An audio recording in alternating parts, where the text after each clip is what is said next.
मी आहे प्रियांका अभिषेक पागार सावंत. मी एक लेखिका आणि कवयित्री आहे.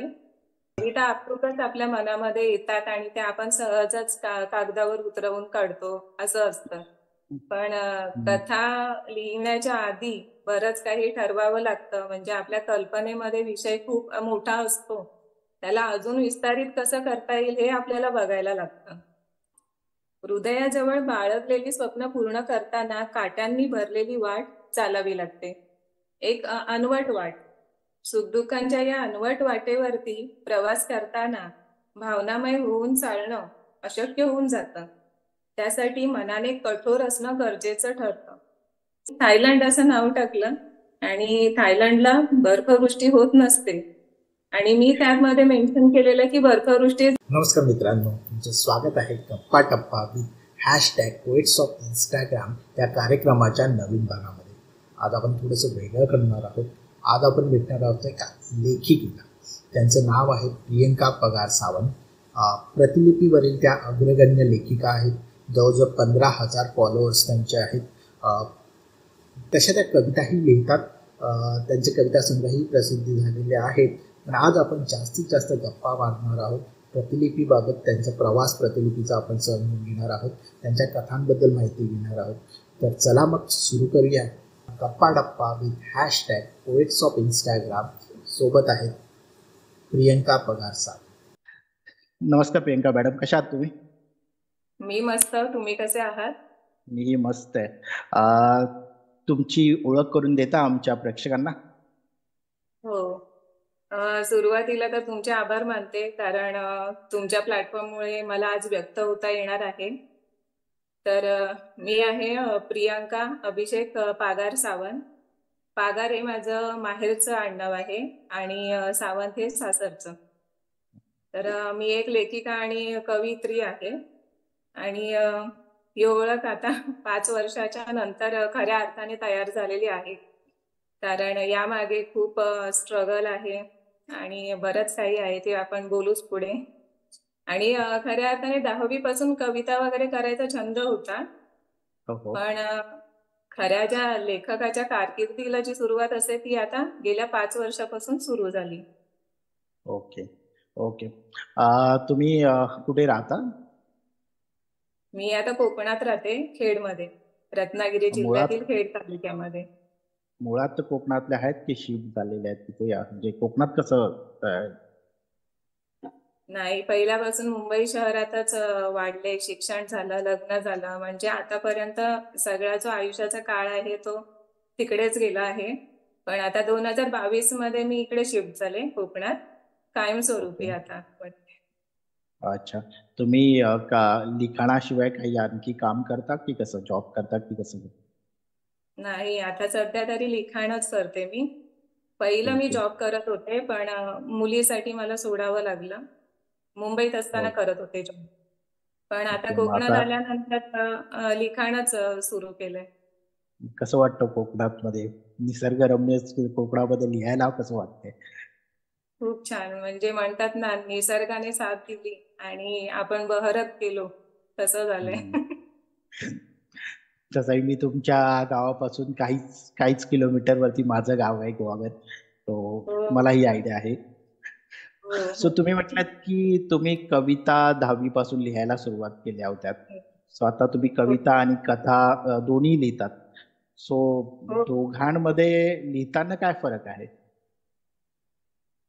कविता कसं म्हणजे जशा भावना असतील, जशी ती सिच्युएशन असेल, जसं की आपण आता निसर्गामध्ये आहोत किंवा हम्म. आपल्या मनामध्ये काही भावना आहेत, अचानक अशा उचंबळून येतात भावना आणि त्या पटकन व्यक्त कुठे करायच्या? तर आपल्या कवींना ते एक छान असं स्थान म्हणजे कवितांचं. कविता लिहिलं की आपण आपलं मन मोकळं करून घेतो. तर तसंच कविता अशी म्हणजे सांगता येत नाही की वेळ काळ कोणती आणि कोणत्या वेळेला, असं काही सांगता येत नाही. जेव्हा आपल्याला वाटेल, जेव्हा मनामध्ये त्या भावना निर्माण होतील, तर त्यावेळेस मी पटकन त्या लिहून काढते, असं आहे. पण कथांचं मला स्वरूप फार वेगळं. मला असं वाटतं का की कविता ह्या उत्स्फूर्तपणे लिहिल्या जातात की कथा या थोड्या ठरवून आणि विचार करून लिहिल्या जातात? हां. हो हो, ओके. कविता आपसुकच आपल्या मनामध्ये येतात आणि त्या आपण सहजच कागदावर उतरवून काढतो असं असतं. पण हम्म. कथा लिहिण्याच्या आधी बरंच काही ठरवावं लागतं. म्हणजे आपल्या कल्पनेमध्ये विषय खूप मोठा असतो. त्याला अजून विस्तारित कसं करता येईल हे आपल्याला बघायला लागतं. कथांच्या बाबतीत एक मला नेहमीच पडणारा प्रश्न आहे, स्पेशली जे गूढ कथा असतात त्याच्यामध्ये. त्याच्यामध्ये शेवट आधीच ठरलेला असतो का, लिहिण्याच्या आधी, सुरुवात करण्याच्या आधी? गूढ कथांमध्ये हा, गूढ मी कथांमध्ये.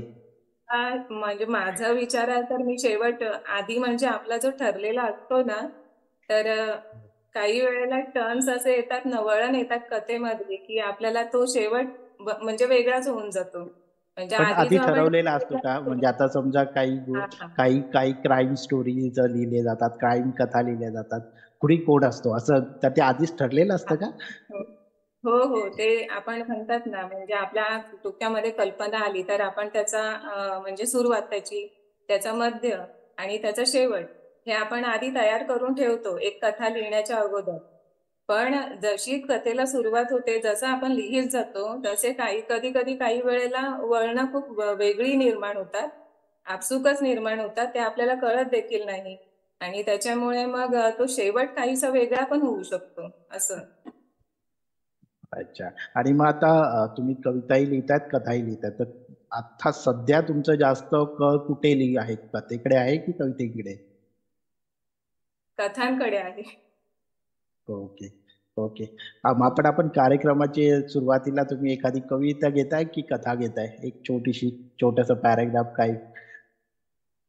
माझं जे पुस्तक प्रकाशित झालेलं काव्यसंग्रह, तर हा. त्याची प्रस्तावना मी बोलू इच्छिते. ओके. म्हणजे थोडं काव्य स्वरूपातच आहे ते. हृदयाजवळ बाळगलेली स्वप्न पूर्ण करताना काट्यांनी भरलेली वाट चालावी लागते. एक अनवट वाट. सुखदुःखांच्या या अनवट वाटेवरती प्रवास करताना भावनामय होऊन चालणं अशक्य होऊन जातं. त्यासाठी मनाने कठोर असणं गरजेचं ठरतं. स्वप्न साकार होणं ही खूपच पुढची पायरी. पण या वाटेवरून जीवन प्रवास करणं म्हणजे अनेक आव्हानांना सामोरं जाणं असतं. मी एकटीच नाही चालत ही अनवट वाट, काट्यांनी भरलेली अशी ही एक वादळ वाट. साऱ्या धर्तीवरच्या जीवांचा चालतो जीवन प्रवास. तू अकेला ही कापी है अपनी राह चलने के लिए. बरंच काही शिकवून जाते ही अनवट वाट. वा वा वा वा. कोणतं पुस्तक आहे हे तुमचं? हे प्रियदर्शिनी स्त्री मनाच्या कविता, हे माझा पहिला काव्यसंग्रह. वा, सुंदर मुखपृष्ठ आहे त्याचं. हा, आणि हे कोणी केल्याने माझा पब्लिश? कोणत्या पब्लिश? हे शॉपिजनने केलेलं आहे. ऑनलाईन अच्छा. प्लॅटफॉर्म आहे त्यांचं. अच्छा. ओके. हा, आणि हे आपल्याला पुस्तक कुठे मिळू शकतं? हे ऑनलाईन खरेदी करता येतं आपल्याला त्यांच्या ओके. वेबसाईटवर. आतापर्यंत तुम्ही तुमची किती पुस्तकं प्रकाशित झालेली आहेत? माझी आतापर्यंत 3 पुस्तकं प्रकाशित झाली. हा, एक पहिलं पुस्तक जे प्रकाशित झालं ते बालकथा संग्रह होतं, हे गोष्टींचा खजिना. ओके. वा. आणि हे ठाण्याच्या व्यास क्रिएशन प्रकाशन संस्थेतर्फे प्रकाशित झालेलं आहे. तुमचं आवडतं तर पुस्तक कोणतं या तीन पुस्तकांमध्ये? माझं आवडतं तर ते पहिलंच आहे. म्हणजे ते म्हणतात ना, ते पण खूप स्ट्रगल करून खूप हे झालंय, ते साध्य झालंय. हा, ऐकायला आवडेल. ते कसं पुस्तक प्रकाशित झालं, काही, आणि कसं वाटलं, म्हणजे पहिल्यांदा जेव्हा प्रकाशित झालं तेव्हा कसा अनुभव होता? प्रकाशन झालं तेव्हा ऍक्च्युली म्हणजे प्रकाशन कसं असतं आणि प्रकाशन सोहळा कसा असतो काहीच माहित नव्हतं. आणि म्हणतात ना, पहिलाच सोहळा झाला तो एवढा मोठ्या दिमाखात पार पडला ना, म्हणजे मला माहीतच नव्हतं की कोण मान्यवर उपस्थित असणार आहेत. पण हा. तिथे गेल्यावर समजलं की मराठीतले दिग्गज कलाकार सुद्धा आहेत, दिग्दर्शक सुद्धा आहेत, कोरिओग्राफर आहेत. आणि आपल्या वा. दूरदर्शन सह्याद्रीवर ज्या बातम्या सांगतात ना, शिबानी जोशी हा. मॅडम, त्या पण होत्या आणि त्या माझ्या बाजूलाच बसलेल्या. खूप असंच. खूप घरच्यांना कसं वाटलं? घरच्यांना म्हणजे माझे मिस्टर होते सोबत आणि माझी मुलगी होती, तर त्यांचे तर डोळेच भरून आलेले हे सगळं बघून. वा वा वा. हो. खूप आणि छान. माझं ते सगळ्यांना पहिल्यांदाच फेस करताना खूप म्हणजे अवघड गेलं होतं. आणि पण त्यांनी सांभाळून घेतलं. आपल्याला असं वाटतं की खूप मोठे कलाकार आहेत तर म्हणजे कसे असतील काय, पण खूप छान असतात हे लोक सगळे. वा वा. तुम्ही म्हणजे तुमची लिहायची पद्धत काय काय? स्पेसिफिक वेळेला लिहिता, कागद पेन घेऊन लिहिता, लॅपटॉपवर लिहिता, कसं? मी सहसा फोनमध्ये लिहिते, मोबाईलमध्ये. हम्म.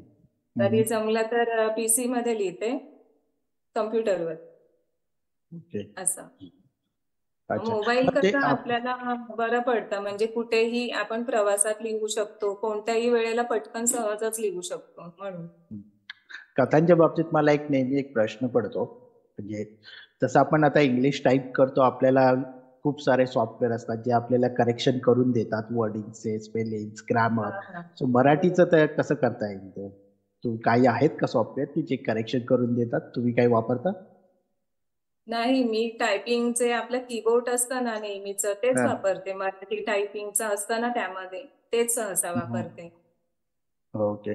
आणि काही स्पेसिफिक वेळेत लिहिता की ठरवून, म्हणजे या वेळेत माझं लिखाण असतं असं काही, की माझं कसं कसं असतं? म्हणजे असं ठरवलेलं नाहीये. शक्यतो मी दुपारच्या वेळेला लिहिते आणि रात्री सगळं शांतता असताना लिहिते.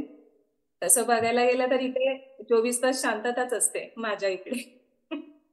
त्याच्यामुळे मी चांगलं आहे. कधीही लिहू शकते. म्हणजे बाल्कनीत हम्म. बसायचं आणि लिहित बसायचं, बस एवढंच. तर म्हणून बाल्कनी तुमची त्याच्यामुळे जागा आहे का? बाल्कनी हो, स्पेशल हो. जागा आहे जिथे तुम्हाला सुचतं? हो, हो. हो. खूप छान छान. वाटतं. म्हणजे बाहेर सगळीकडे पूर्ण हिरवळ असते, झाडं झुडपं. आणि छान वाटतं त्याच्यामध्ये. पाखरांचा, पक्ष्यांचा आवाज. छान. छान छान. सो आतापर्यंत किती कथा लिहिल्या असतील तुम्ही? कथा प्रतिलिपीवर म्हणजे मी सांगू शकत नाही किती, एवढ्या आहेत. पुष्कळ आहेत, वा. 100च्या वर असतील. किती वर्षापासून लिहिताय त्या प्रतिलिपीवरती? 7 वर्ष झालं. दोन पाच हजार अठरा वर्षापासून पासून. हो, हो. वा. म्हणजे प्रतिलिपीबद्दल सांगता का तुम्ही जरा जास्त? कारण काही लोकांना माहिती नसेल, मलाही जास्त माहित नाहीये. तर हो, का खऱ्या कसं अर्थाने ते प्रतिलिपीवर पाया मजबूत झालेला आहे माझा. त्याच्यामुळे मी त्यांना कधीच विसरू शकत नाही. आणि आता ही त्यांच्या इथेच लिखाण माझं चालू असतं नेहमीचं. आणि पहिलं कसं होतं, प्रतिलिपीने म्हणजे जेव्हा सुरुवात केलेली ना, तर त्यावेळेस त्यांचं म्हणजे आपल्याला फ्रीमध्ये पब्लिकेशन करायचं असायचं त्यांच्या इथे. पण हम्म. त्यांच्याकडून मोबदला काहीच नसायचा. म्हणजे हम्म. फक्त एवढंच मिळायचं लेखकांना, आणि त्यासाठीच लेखक लिहायचे. आणि जसं जसं प्रोग्रेस त्यांचीही वाढत गेली, त्यानंतर त्यांनी साधारणपणे 2022 किंवा 2021 पासून त्यांनी मानधन द्यायला सुरुवात केली. तर ओके. त्याची खूप खूप म्हणजे बरं पडलं. म्हणजे लिखाण करताना आपल्याला लिखाणाचा मोबदला जर मिळत असेल, तर लेखक खूप अजूनच चांगल्या प्रकारे आणि उत्कृष्ट हो, दर्जाचं बरोबर. लिखाण सो असं आहे. सो त्यांचं काही क्रायटेरिया आहे का, की अ, पैसे जे मिळतात त्याचा जो पण मोबदला मिळतो, त्याचा काही क्रायटेरिया आहे का? नाही, असं काही नाहीये. म्हणजे कसं असतं, 15 भाग जे असतात ना सिरीजचे, सिरीज लिहायच्या असतात आपल्याला, ज्या असंख्य भागाच्या असतात. म्हणजे 50, 100 म्हणजे कितीही आपण लिहू शकतो. तर 15 भाग हे वाचकांना मोफत असतात आणि 16व्या भागापासून ते भाग आहेत ना लॉक केले जातात. तर ओके. तेव्हापासून मग वाचक अनलॉक करण्यासाठी आपल्याला स्टिकर्स देतात आणि ते काही हम्म. कॉइन त्यांना द्यावे लागतात. मग त्याच्यातून आपल्याला ते इन्कम मिळतं. ओके. पण असं. असं काही नाहीये ना, की माझ्याकडे एवढे फॉलोअर्स पाहिजे, की एवढ्या कथा लिहिल्या पाहिजेत, असं काही क्रायटेरिया आहे का त्याच्यामध्ये, प्रतिलिपीमध्ये? आता काहीच नाही ऍक्च्युली. एक त्यांची आता आहे, म्हणजे 200 फॉलोअर्स तरी पाहिजेत कमीत कमी, असं आहे. ओके. हो. ओके. ओके. छान. छान. सो व्यवसाय म्हणून जर आपण लिखाणाकडे पाहायचं असेल, तर तुम्हाला काय वाटतं कसं होऊ शकतं ते? हो, नक्कीच होऊ शकतं. त्यासाठी आपण आपला वाचक वर्ग आधी जमा करायला पाहिजे.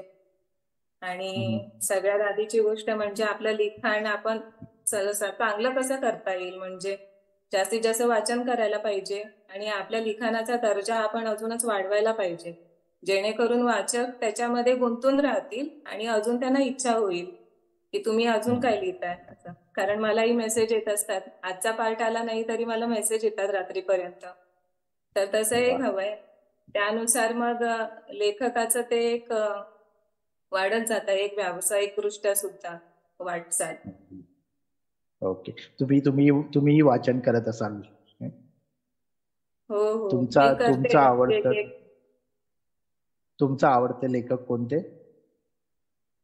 लेखक तर तसे बरेच आहेत आवडते, पण आता विचाराल तर लेखिका डॉक्टर सुनीता चव्हाण.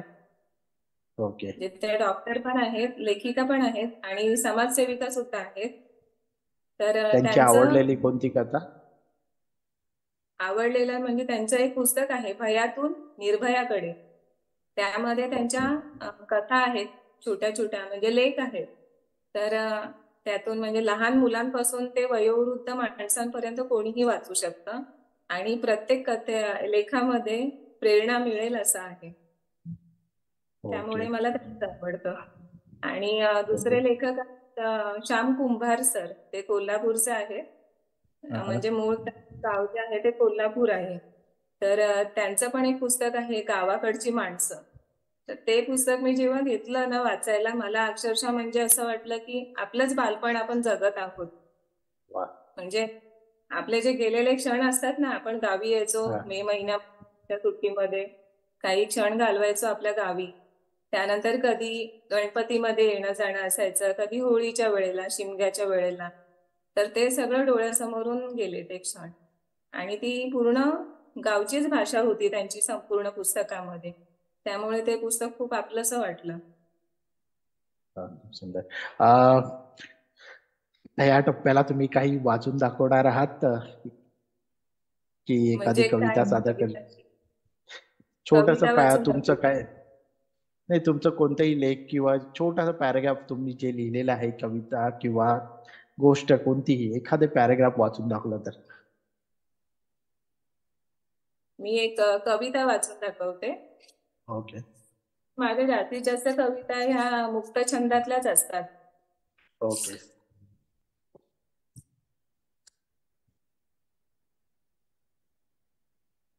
आयुष्य फुलपाखरासारखं असावं, कवितेचं नाव आहे. वा. भरकटणाऱ्या क्षणांना कधी आपसुकच विचारलंय का ते असे भरकटत असतात? का ते कोणाचंही ऐकत नाही? कधी कधी आपल्याला त्यांचा रागही येतो. असं वाटतं की हे क्षण हातातून निसटून जावेत आणि पुन्हा कधीही त्यांनी भरकटू नये. पण घडतं भलतंच, ते निसटून जातच नाहीत, अजून भरकटत राहतात. मग सुरू होते ती तगमग. त्यांच्या भरकटण्यात आपणही भरकटून जाऊ लागतो. स्वतःच्याही नकळतपणे त्या क्षणांना आपण आपलंसं करतो. काय चांगलं आणि काय वाईट याचं उत्तर शोधायचंच नसतं आपल्याला. आपण फक्त त्या क्षणांच्या मोहजाळात भरकटून गेलेलो असतो. हा गुंता असाच वाढत चाललेला असतो.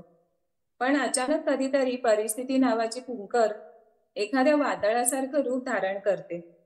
मग सुरू होते ती नात्यांना वाचवण्याची तगमग. आपल्याला कोणालाही गमवायचं नसतं. आयुष्यात आलेली नवी नाती पण जवळ हवी असतात. पण या काही नव्या नात्यांना काहीच नावं नसतात, तरीही ती आपलीशी वाटत असतात. परिस्थिती नावाच्या वादळात होरपळताना मात्र सगळंच हातातून निसटून जात असतं. जे सगळ्यात आधी वाटत असतं ते नेमकं आता नको वाटायला लागतं. असं वाटतं की हातातून काहीच निसटून जाऊ नये. या उंजळीत सगळी जीवलग नाती जपून राहावीत. यांना हृदयात बंदिस्त करून ठेवावं. ज्यांना कधीही कुठलं वादळ आपल्यापासून दूर करू शकत नाही. पण असं कधीच घडत नसतं. काही नात्यांना दूर करावं लागतं. असतानाही त्यांच्यापासून विरह पत्करावा लागतो. खूप त्रास होतो. समोरच्या नात्यांना जर आपली उणीव तेवढीच भासत असेल तर त्यांनाही तो त्रास होतो. त्यांच्या मनाचा विचार करून आपण एवढा मोठा प्रवास केलेला असतो. त्यांचा विचार करता करता आपण त्यांच्यामध्ये गुरफटून बसलेलो असतो. असं असताना ही वेळ खूप कठोर बनून जाते. सगळं काही नकोसं वाटतं. पण अशा वेळी शांत राहिलेलंच बरं असतं. शरीराने दूर असणारी नाती मनाने कधीच एकरूप झालेली असतात. मग अशा वेळी हीच सत्यता मानून समाधान मानायचं असतं. समोरच्या नात्यांनाही तेच समजायला हवं असतं. काही नात्यांना जरी नावं नसली तरी ती खूपच जवळची असतात. त्यांचेनी आपले बंध कधीही न तुटणारे असतात. मग शांतता पत्करून किंवा कमी बोलून ते बंध तुटत नसतात. ते अजून ते अजूनच दृढ होत जातात. भरकटत असताना फक्त हे ध्यानात असावं की ज्या व्यक्तीसाठी किंवा नात्यांसाठी आपण एवढे भावनामय होत आहोत, ती व्यक्ती किंवा ते नातं खरंच आपल्या मनात राहण्याच्या योग्यतेचं आहे का? उत्तर हो मिळालं तर नात्यांना जपत राहावं आणि जुन्या नात्यांना जुन्या नात्यांना न दुखावता नवी नाती जपावी. उत्तर नाही असं मिळालं तर तिथेच त्या व्यक्तीपासून दुरावा पत्करलेला बरा. मग आयुष्यातील मौल्यवान वेळ कधीच वाया जाणार नाही. आपल्या जीवाभावाच्या माणसांना दुःख कधीच होणार नाही. आणि जी नाती आपली जवळची असूनही जगासाठी निनावी आहेत, त्यांनाही कधी दुःख होणार नाही. आयुष्य एखाद्या फुलपाखरासारखं जगायचं. भलेही छोटं का असेना ते जीवन, मन मुरादपणे जगता आले पाहिजेत प्रत्येक क्षण. वाह, क्या बात आहे, क्या बात आहे. या कविता ज्या आहेत त्या तुम्हाला लिखाणात किती मदत करतात, म्हणजे कथेमध्ये? कथेमध्ये सुद्धा असतातच माझ्या कविता, म्हणजे त्या त्या भावना रेखाटण्यासाठी कवितांची मदत होते. सुंदर. कोणत्या प्रकारच्या कथा तुम्ही लिहिता आणि ते विषय कसे सुचतात आणि तुमचा तुमचा हातखंडा कसा होईल त्याच्यामध्ये? म्हणजे तुम्ही ज्या समजा तुम्ही 100 जर लिहिले असतील तर त्यातील जास्तीत जास्त कोणत्या प्रकारच्या कथा तुम्ही लिहिलेल्या आहेत? प्रेमकथेपासून सुरुवात केली होती आणि आपण वास्तविक जीवन बघतो. सोशल मीडियावर काय काय चालू असतं किंवा आपल्या आसपास जे काही चालू असतं, आपल्या संपूर्ण आयुष्यभरात जे काही चालू असतं, तर त्यावरून सुद्धा आपल्याला एक कथानक असं सुचत जातं. तर तसंच मला देखील वाटतं आणि माझे जे काही विषय असतात ते वास्तविकतेलाही जोडून असतात आणि जास्तीत जास्त तसेच असतात. आणि म्हणून त्या दृष्टिकोनातून वाचक जास्त गुंतून राहतात. म्हणजे त्यांना अच्छा. प्रत्येकाला ते आपलेसे वाटतात. कोणाला वाटतं की हा या कथेतील ही नायिका जी आहे किंवा हे जे पात्र आहे ते माझ्याशी निगडीत आहे आणि असे देखील मला मेसेज येतात. मी कथा लिहिते आणि स्त्री विशेष, प्रेरणादायी, रहस्यमयी, रोमांचक, भयकथा, थ्रिलर, सस्पेन्स म्हणजे सगळ्याच प्रकारच्या लिहिते. बालकथा संग्रह सुद्धा लिहिते आणि हेच विषय आपल्या कवितांमध्ये सुद्धा येतात. फरक एवढाच आहे की कवितांमध्ये मी कधी रहस्यमयी, रोमांचक अशा कविता लिहिलेल्या नाहीयेत. तुमच्या मते प्रतिलिपीच एक्झाम्पल घेऊया. कोणत्या प्रकारच्या कथेला तुमच्यामध्ये सगळ्यात जास्त रिस्पॉन्स येतो? लव्ह, सस्पेन्स, रोमांस ही कॅटेगरी असते. अच्छा, अच्छा, हो ओके. हो इथेही प्रेम प्रेम जसे कवितेत प्रेम कविता आणि विरह कवितेला पूर्ण सगळे आकर्षले जातात, तसे कथेमध्येही तसंच आहे. तुमचं हो हो सगळ्यात जास्त फेमस झालेलं पात्र कोणतं आहे कथेतलं? सगळ्यात जास्त फेमस झालेला एक कथा आहे जी सुरुवातीला पहिल्यांदाच लिहिली होती मी प्रतिलिपीवर, न संपणारी भूक. आणि त्या कथेमधील रिया नावाचं पात्र खूप फेमस झालं, जे अजूनही फेमस आहे. म्हणजे 5 वर्ष झाली कथेला, पण अजूनही वाचक वाचतात ही कथा. आणि त्याचं प्रतिलिपी FM वर ऑडिओ स्वरूपातही आलेलं आहे. आणि काय बरेच कॅरेक्टर होतं ते? ते रिया नावाची एक मुलगी दाखवली आहे, म्हणजे जी तारुण्यातच भरकटते. तिला समजत नसतं ती म्हणजे तिचं अस्तित्व नक्की कशासाठी आहे, तिने काय करायचं. पण तिला फक्त मौज मजा आणि हेच सगळं हवं असतं. आणि यातून तिचं आयुष्य कसं भरकटलं जातं आणि पुढे तिचं काय होतं आणि त्यातून ती कशी सावरते. तिच्या जीवनामध्ये कोणकोणते पात्र येतात ज्यामुळे ती ते आयुष्य जगत जगत सावरते. तर ते सगळं दाखवलेलं आहे. आपण लिखाणाच्या पॉझिटिव्हिटी बद्दल बोललो, पण लिखाण करताना लेखकाला काही चॅलेंजेस पण येत असतील, काही निगेटिव्हिटीला सामोरे पण जावं लागत असेल, त्याबद्दल तुम्हाला काय म्हणायचं? हो. निगेटिव्हिटीला तर सगळ्यांनाच सामोरं जावं लागतं. प्रत्येक क्षेत्रामध्ये असतंच ते. पण त्यातून पण आपण पॉझिटिव्ह कसं राहायचं हे आपल्यावर असतं.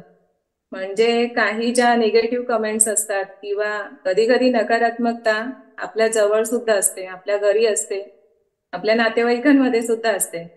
म्हणजे म्हणतात ना, आपलं जे काही काम आहे, आपण जे काही करतोय, तर ते आपल्याच माणसांना बघायला होत नाही, किंवा काहींना ते म्हणजे आवडत नसतं की हे काय चाललंय तुमचं, हे काय करता, हे काही बरोबर नाहीये, म्हणजे मोबदला मिळत नाहीये प्रॉपर किंवा काय, तर तू एखादी नोकरी कर, हे काय करते तू, असं. तर माझ्या बाबतीत ते घडलंय. आणि तिथून ते प्रतिलिपीवर सुद्धा आतापर्यंत म्हणजे कधी कधी अशा घटना घडतात की एखाद्या पात्राचं काही आवडलं नाही ना वाचकांना, तर मग खूप मोठी कमेंट करतात रीडर्स. आणि काही रीडर्स तर निगेटिव्ह पण बोलतात. पण त्यातून आपल्याला म्हणजे समजायला हवं की आपलं कुठे चुकलंय का किंवा काय, हे आपण समजून घ्यायचं. आणि जर खरंच ती निगेटिव्ह कमेंट असेल किंवा ज्यातून आपल्या लिखाणाला काही हानी पोचणार असेल किंवा आपल्या मनाला दुःख होणार असेल, तर आपण दुर्लक्ष करून आपलं काम पुढे नेलेलं बरं. कारण आपण ओके. उत्तरं देत बसलो तर आपलाच वेळ वाया जातो. आणि आपल्याच मनाला म्हणतात ना एक म्हणजे कमतरता जाणवते कुठेतरी, की आपण लिहितोय ते चांगलं लिहितोय की नाही, आणि आपण त्यातच गुंतले जातो. त्याच्यामुळे दुर्लक्ष करून पुढे गेलेलं बरं, कारण नकारात्मकता ठिकठिकाणी असते. असं कधी झालंय का की तुम्हाला एखादी कमेंट मिळाली, ती निगेटिव्ह आहे पण तुम्हालाही ती पटली आणि त्याच्यानंतर तुम्ही त्या गोष्टीचा विचार करून तुमच्या कथेमध्ये काही सुधारणा केली किंवा हो, बदल केलाय, असं झालंय का? काय होतं ते? हो, असं झालंय. 2 ते 3 वेळा असं झालेलं आहे. पहिलीच कथा मी जी तुम्हाला सांगितली ना मगाशी, प्रतिलिपीवर मी पहिलीच कथा जी लिहिली होती, तर तिथे म्हणजे आपण कथांमध्ये ठिकाणं सुद्धा दाखवतो बघा. हो, हो. बाहेरगावची ठिकाणं असतील कधी किंवा आपल्या महाराष्ट्रातील कुठलीही, तर कधी कधी काय आपण पूर्णपणे अभ्यास केला पाहिजे त्या ठिकाणांचा, आणि नंतरच त्या ठिकाणांचा उल्लेख त्या असं जी सिच्युएशन असते त्यानुसार आपण केला पाहिजे. पण तेव्हा मी नवीनच होते या क्षेत्रामध्ये, आणि मी थायलंड असं नाव टाकलं, आणि थायलंडला बर्फवृष्टी होत नसते, आणि मी त्यामध्ये मेन्शन केलेलं की बर्फवृष्टी झाली. असं सगळं हे केलेलं. मग त्यानंतर एक कमेंट आलेली की मॅम तुम्ही इथेच जरा गडबड केली आहे, थायलंडला बर्फवृष्टी होत नाही, स्वित्झर्लंडला होते, आपल्या काश्मीरला होते. तर म्हटलं बापरे, बरं झालं म्हटलं तुम्ही सांगितलं मला. तर मी त्यांचे आभारच मानले, आणि नंतर मग तसं मी चेंज केलं. ही एक घटना घडली. आणि नंतर एका ठिकाणी एका दुसऱ्या कथेमध्ये एक वळण असं आलेलं की मला स्वतःलाच समजत नव्हतं की मी काय केलं पाहिजे, आता ही कथा पुढे मी न्यायची कशी. म्हणजे कधी कधी कसं असतं, आपलं जे डेली शेड्यूल असतं, आपलं रुटीन असतं, किंवा काय आपल्या आयुष्यामध्ये जी सुखाच्या दुःखाच्या घटना घडत असतात, तर त्यानुसार सुद्धा आपलं जे मन असतं ते विचलित झालेलं असतं, बुद्धी विचलित झालेली असते. मग लिखाण करताना मन आणि बुद्धी एकाग्र असणं जरुरी असतं. त्यावेळेस माझं नव्हतं, आणि त्यावेळेस ते लिखाण मी कसं तरी एक रोजचा पार्ट अपलोड करायचा आहे म्हणून मी करत होते, का तर वाचकांचे मेसेज यायचे. आणि त्यावेळेस पण मला त्या कमेंट येत गेल्या, प्रत्येक पार्टला येत होती त्या रीडरची कमेंट की इथे असं झालंय, तिथे तसं झालंय मॅम. तर तुम्ही बघा, तुम्ही विचार करा. आणि त्यांचे मग पर्सनल मेसेज पण आले की बघा, म्हणजे तुमचं लिखाण आम्हाला भरपूर आवडतं, पण इथे इथे तुम्ही थोडंसं चेंज केलं तर खूप छान होईल अजून, असं. तर मग त्यानुसार मी चेंज केला आणि त्यांचे आभार मानले तिथे सुद्धा. सो हे जे आपण तुम्ही ज्या कथा लिहिताय त्याचं जसं आपल्या टीव्हीच्या सिरियल्स असतात तसं त्याचं पण शेड्यूल आपल्याला फिक्स करावं लागतं का की आठवड्याला एक किंवा या दिवशी या वेळेस आपल्याला असं असं फिक्स करून टाकावं लागतं? फिक्स असं नसतं, पण वाचकांना सवय झालेली असते रोजचा एक भाग वाचायची. मग आज समजा मला जमणार नाहीये भाग अपलोड करायला, तर मी त्यांना एक पोस्ट टाकते प्रतिलिपीवर की आज मला जमणार नाहीये, पण उद्या या वेळेत तो भाग तुम्हाला वाचायला मिळेल. तर अशा पद्धतीने मी कनेक्ट असते वाचकांजवळ, त्याच्यामुळे त्यांना पण ओके. म्हणजे जास्त त्रास होत नाही. आणि जेवढं थोडंफार मला माहिती आहे, आपण जे लिखाण करतो त्याचं कंटेंट प्रूफिंग तुम्ही स्वतः करता, कसं करता ते? की तुम्ही वाचता की कोणाला वाचायला देतात? कसं कसं करता तुम्ही? मीच करते मीच करते ते म्हणजे लिहायचं, त्यानंतर 2 ते 3 वेळा वाचायचं, परत काही चेंजेस असतील तर ते करायचे त्याच्यामध्ये, आणि मग नंतर अपलोड करायचं. Okay okay. आता तुम्ही मेन्शन केलं की तुमचा चांगल्या वाईट ज्या आपल्या घटना घडत असतात त्याचा परिणाम लिखाणावर होतो. असं काही झालंय का तुमच्या बाबतीत आणि तुम्ही त्याच्यातून कसे बाहेर आलात? काही 2 ते 3 वर्षापूर्वी झालं होतं.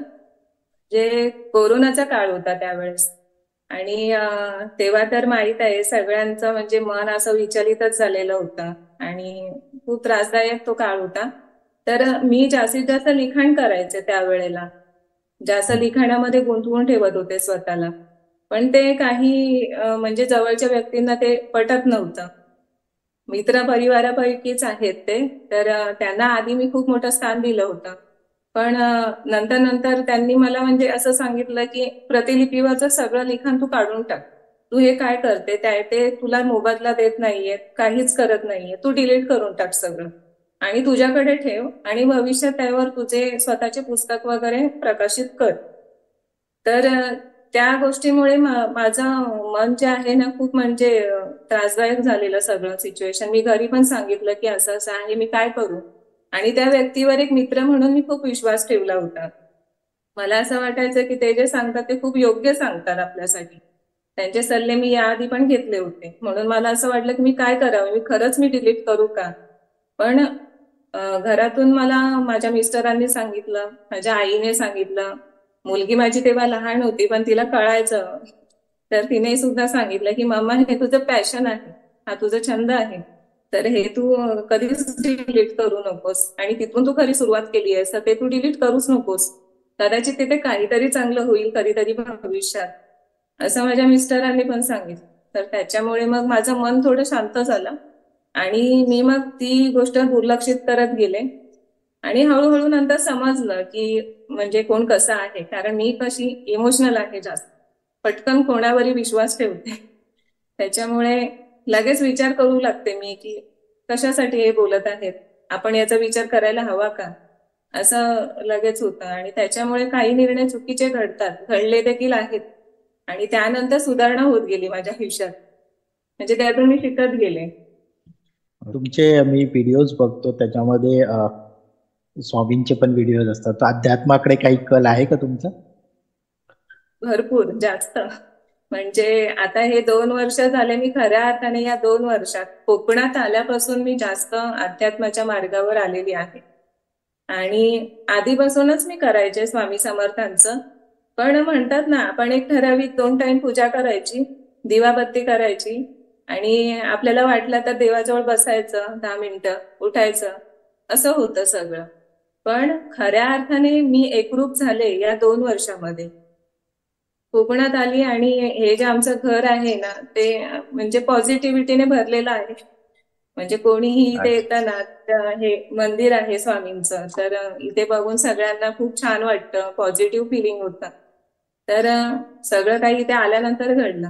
पण मी मागे मगाशी तुम्हाला सांगितलं ना, श्याम कुंभार सर लेखक, गावाकडची माणसं या पुस्तकाचे, तर त्यांचं ते पुस्तक मी विकत घेतलं, आणि तेव्हापासून त्यांच्याशी म्हणजे कॉन्टॅक्ट वगैरे सुरू झाले होते. तर आयुष्यामध्ये कोण जर पॉझिटिव्ह व्यक्ती तुमच्या असेल, तुम्ही विचाराल, तर ती व्यक्ती आहे माझ्या आयुष्यामध्ये सगळ्यात मोठी. म्हणजे वडिलांच्या ठिकाणी मी त्यांना स्थान दिलंय. तर त्यांच्यामुळे मी स्वामींच्या सेवेमध्ये आले खऱ्या अर्थाने. अध्यात्मावर काही लिहिता का तुम्ही? लिहिले काही आतापर्यंत? काही आर्टिकल वगैरे मी लिहिते, पण आता म्हणजे सध्या नाही लिहित आहे. कधी असं वाटलं ना, आणि कधी एकदम मन असं गुंतून गेलं, तर त्यावेळेला मी पटकन लिहून काढते. Okay okay.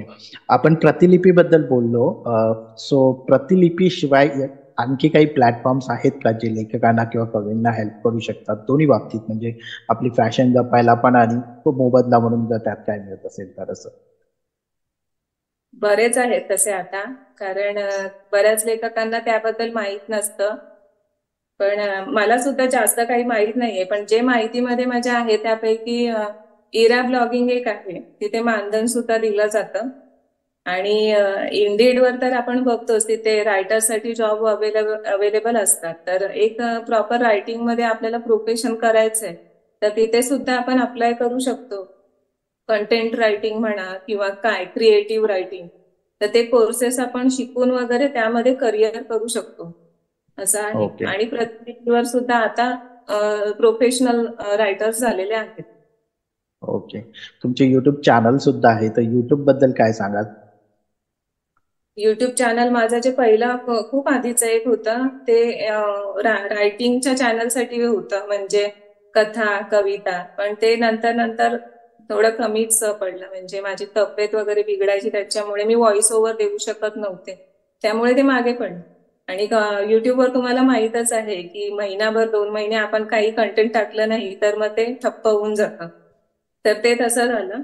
पण हे जे चॅनल आहे ते 2 वर्षापासून मी आता सुरू केलंय स्वामींचं, चॅनलचं नाव काय? लाईकली मी. ओके. हा. तर त्यावर मी स्वामींचे व्हिडिओज म्हणजे पूजेचे असतात, काही आध्यात्मिक संदेश देणारे असतात, काही ठराविक सणासुदीचे असतात, कधी काही प्रेरणादायी व्हिडिओज असतात, कधी निसर्गाचे असतात, ट्रॅव्हलिंगचे असतात. तर ते सगळं असतं. कोणत्या प्रकारच्या व्हिडिओजला तिथे जास्त प्रतिसाद मिळतो असं तुम्हाला वाटतं? आध्यात्मिक व्हिडिओंना, अर्थातच हा, स्वामींच्या. म्हणजे खूप छान. लिखाणाशिवाय आणखी काही छंद आहेत तुमचे? लिखाणाशिवाय हे तर अध्यात्म, हे तर आहेच छंद. निसर्गामध्ये झोकून देणं स्वतःला, भटकंती करत राहणं, हे आहे. अच्छा, बट झाडांची आवड आहे, बाल्कनीमध्ये झाडं लावली आहेत तर झाडांचं संगोपन करणं, वाचन करणं आणि म्युझिक ऐकणं.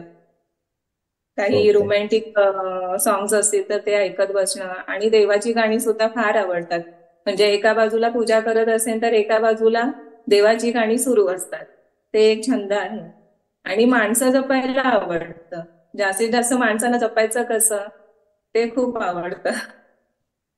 सो हे जे आपण गाणे ऐकतो, काही पण आपण जे लिसन करतो, मला वाटतं त्याने आपल्याला आपल्या लिखाणामध्ये मदत होते. फार मदत होते. तुमचं आवडतं असं कोणतं गाणं आहे की जे तुम्हाला कधीही लावलं तरी आवडतंच खूपच जास्त?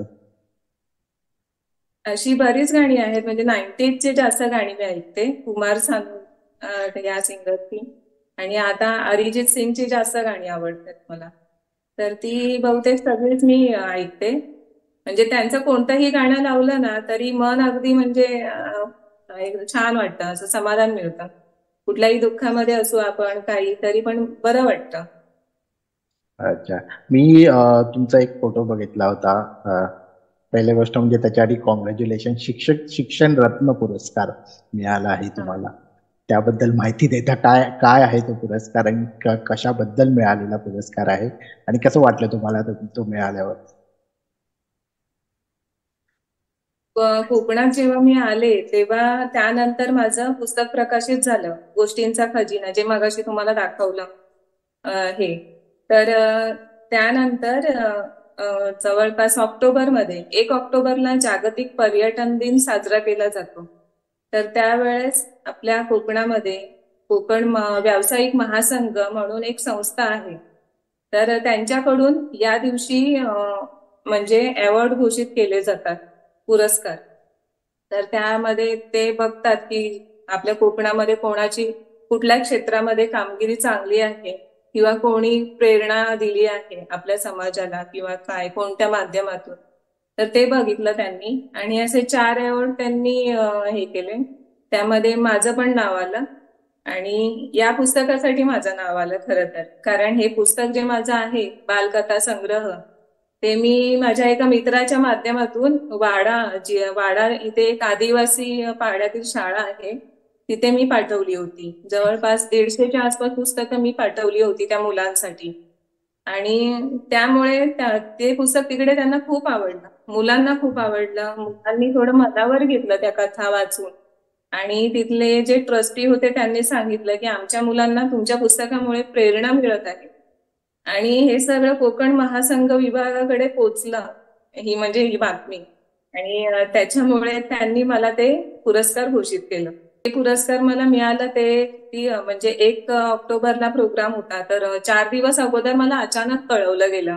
व्हॉट्सअपवर मला मेसेज आला की म्हणजे निमंत्रण पत्रिका जी असेल ना तीच पाठवण्यात आली की या ठिकाणी तुम्हाला यायचं आहे. गुहागरलाच होतं, तुमच्याच गावी. हो. पुरस्कार सोहळा. तर तिथेच एका रिसॉर्टमध्ये तो सोहळा संपन्न झाला आणि छान असं निसर्ग संपन्न ठिकाण होतं. पाऊस पडत होता आणि मुख्य गोष्ट म्हणजे 1 ऑक्टोबरला खूप तुफान पाऊस होता आपल्या कोकणामध्ये. तर तो दिवस अजूनही आठवतोय आणि मला ताप भरलेला. त्यांनी सांगितलेलं की तुमची तब्येत ठीक नाहीये, तुम्ही नाही आला तरी चालेल, तुमच्या घरी पुरस्कार घरपोच होईल. पण मी ठरवलेलं की नाही, कोकणामध्ये आल्यानंतर आपल्याला हा पहिलाच पुरस्कार आहे आणि त्यामुळे आपल्या घरच्यांना अभिमान वाटलेला आहे, तर आपण तिथे पोहोचलेलं बरं. म्हणून मग मिस्टरांना सांगितलं की आपण जाऊयाच. तर मग पुन्हा मुलगी एकदा आणि मिस्टर. अभिनंदन त्याबद्दल. पुन्हा एकदा हा. अभिनंदन. हो हो, खूप खूप धन्यवाद. तर तिकडे पोहोचलो आम्ही आणि नंतर मग खूप छान वाटलं. तिथे बरेच म्हणजे मोठ्या मोठ्या हस्ती आलेल्या होत्या, मान्यवर होते, त्यांच्याशी ओळख झाली.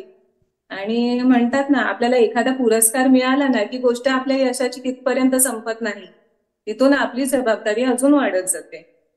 तर तसं मग मी स्वतःला एक सांगितलं मनाला की आता तुझ्यावर जबाबदारी वाढलेली आहे, तू अजून आता चांगलं काम करायचंय याच्या पुढे पण. तर खूप छान वाटलं. पुस्तकातलं काही ऐकायला मिळेल आम्हाला? कोणत्या? त्याच बालकथा त्याच संग्रह? पुस्तकातला? हा. हो. त्या ऍक्च्युली 5 कथा होत्या त्याच्यामध्ये. आळशी सुरेश, गोष्ट मिनूची, झाडे लावा झाडे जगवा, मला शेतकरी व्हायचंय आणि गर्वाचे घर खाली, अशा 5 कथा होत्या त्याच्यामध्ये. आणि 5ही कथा थोड्या मोठ्या आहेत. अच्छा, पुस्तक आपल्याला कुठे मिळू शकतं आणि हे? हे पुस्तक तुम्ही माझ्याकडूनही घेऊ शकता, मला कॉन्टॅक्ट केलं तर मी पाठवू शकते. ओके, ठीक आहे. आता आपण मी त्या प्रश्नाकडे वळतो की ज्या प्रतिलिपीबद्दल आपण बोलत होतो. जर मला मी मी व्ह्यूवर नाहीये प्रतिलिपीचा, तर मला आज सुरुवात करायची असेल आणि तुमच्या एखादी कथा वाचायची असेल, तर तुम्ही कोणता मला रेकमेंड किंवा लेख रेकमेंड कराल पहिला सुरुवात करायला? मी माझ्या कथांपैकी तुम्हाला वादळवाट. वादळवाट ही वादळवाट. एक मोठी आहे. हा. त्यामध्ये खूप चढ उतार आहेत आणि कविता पण आहेत अधूनमधून परिस्थितीनुसार. तर ती कथा तुम्हाला वाचायला खूप आवडेल आणि त्यातून तुम्ही खूप काही म्हणजे प्रेरणा सुद्धा मिळवू शकता. काय आशय आहे त्या लेखाचा, कथेचा? त्या लेखाचा म्हणजे एक पात्र दाखवलं आहे, नंदिता नावाचं. ती मुलगी श्रीमंत घराण्यातली मुलगी, पण असं बाहेरून आपण म्हणतो ना की खूप श्रीमंत घराणं आहे तर खूप छान छान असणं सगळं, बाहेरून आपल्याला असंच वाटतं, पण आतमध्ये त्या व्यक्तीची परिस्थिती फार वेगळी असते. तसं तिच्या बाबतीमध्ये लहानपणापासूनच घडलं. तर नंतर नंतर मग ती कशी भरकटत गेली आणि स्वतःच्या पायावर कशी उभी राहिली. म्हणजे तिने तिचं घरदार सोडलं, तिच्या आई वडिलांनी तिच्या जवळचे रिलेशन तोडले, त्यानंतर ती स्वतः खंबीर कशी झाली आणि एक स्त्री म्हणून तिने जगाला तोंड कसं दिलं, त्या मार्गावर तिला कोण कोण भेटले आणि चांगलं वाईट ती कशी ओळखत गेली आणि एक उद्योजिका म्हणून तिने जगामध्ये स्थान कसं निर्माण केलं स्वतःचं आणि एकांताला सुद्धा स्वतःचं शस्त्र कसं बनवलं. तर ती एक कथा आहे, म्हणून कथेचं नाव आहे वादळवाट. वा. प्रतिलिपीवरती तुमचं काय म्हणतात, तुम्ही आता तिथे 5 वर्ष प्रतिलिपीवरती काम करतात, तर तुम्हाला खूप सारे अनुभव असतील, चांगले वाईट. एखादा काय बोलतात स्मरणात राहिलेला अनुभव ऐकायला आवडेल आम्हाला. मरणात आयुष्यभर राहील असा अनुभव आहे आणि माझ्याच नाही तर माझ्या घरच्यांना सुद्धा. झालं असं की कोकणात आलो आम्ही आणि मी मगाशी म्हटलं जसं की हे घर आम्हाला खूप लकी ठरलेलं आहे, पॉझिटिव्हिटी खूप आहे इथे. इथे आले आणि महिन्याभरातच मला प्रतिलिपीच्या बँगलोरच्या ऑफिसमधून कॉल येऊ लागले की तुमच्या एवढ्या एवढ्या कथा आम्हाला पाहिजेत आणि त्यांचे आम्हाला IP अधिकार पाहिजेत. म्हणजे ते याच्यासाठी असतात की कथेचा हक्क तर आपल्याकडेच राहील, लेखकांकडे, पण काही त्यांना प्रोजेक्ट बनवायचे असतील भविष्यामध्ये, जसं की वेब सिरीज किंवा OTT प्लॅटफॉर्मवर पाहिजे असतील, तर ते घेऊ शकतात स्वतः. पण त्यानंतर जे काही होईल कथांचं, म्हणजे जे मानधन मिळेल किंवा काय मिळेल, तर ते आपल्याला मिळत जाणार लेखकांना. तर ते एक ऍग्रीमेंट बनणार होतं. आणि त्यामध्ये त्यांनी माझ्या 55 कथा सिलेक्ट केल्या माझ्या प्रोफाईलवरच्या. वा. तर तर ते पण मला एक, म्हणजे असं म्हणतात ना, स्वप्नातून आपण चालतोय की काय, हे अनुभव मला वाटत. आणि आधी आधी असं वाटत होतं की ठीक आहे, म्हणजे हे काय बोलतात एक आणि करतील एक, बहुतेक काय माहित काय करतात असंच मी हे करत गेली. पण त्यांनी ते खरं करून दाखवलं. त्यांनी ऍग्रीमेंट साईन केलं. आणि ऑगस्टमध्ये गणपतीच्या पहिल्या दिवशी, म्हणजे जेव्हा बाप्पा आपल्या घरी येणार असतात, त्या पहिल्या दिवशी सकाळ सकाळ मला माझ्या फोनवर मेसेज आला की तुमच्या अकाउंटमध्ये 50,000 जमा झालेले आहेत. आणि तो सुखद अनुभव मी पहिल्यांदा घेतला आयुष्यामध्ये. खरंच, म्हणजे आता पण माझ्या अंगावर काटे येतात. वा, छान. म्हणजे तुम्ही तुम्ही नक्कीच रेकमेंड करा प्रतिलिपी सर्व कला लेखकांना.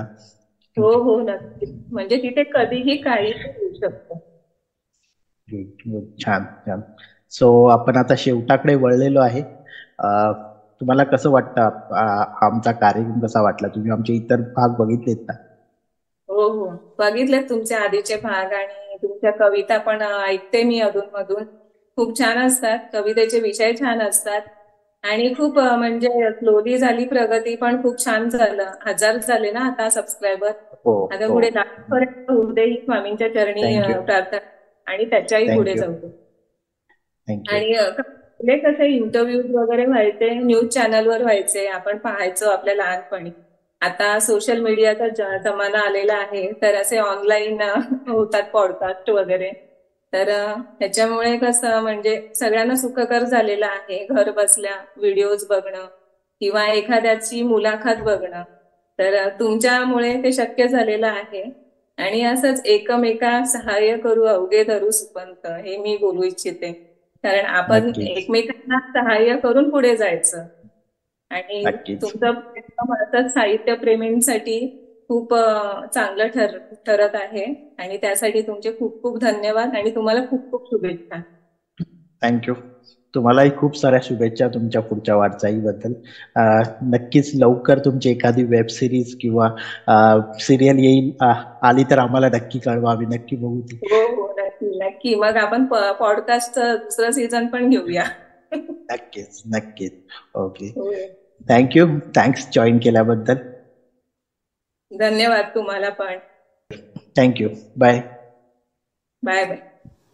तर या होत्या प्रियंका पगार सावंत मॅडम. प्रतिलिपीवर नक्की त्यांना फॉलो करा.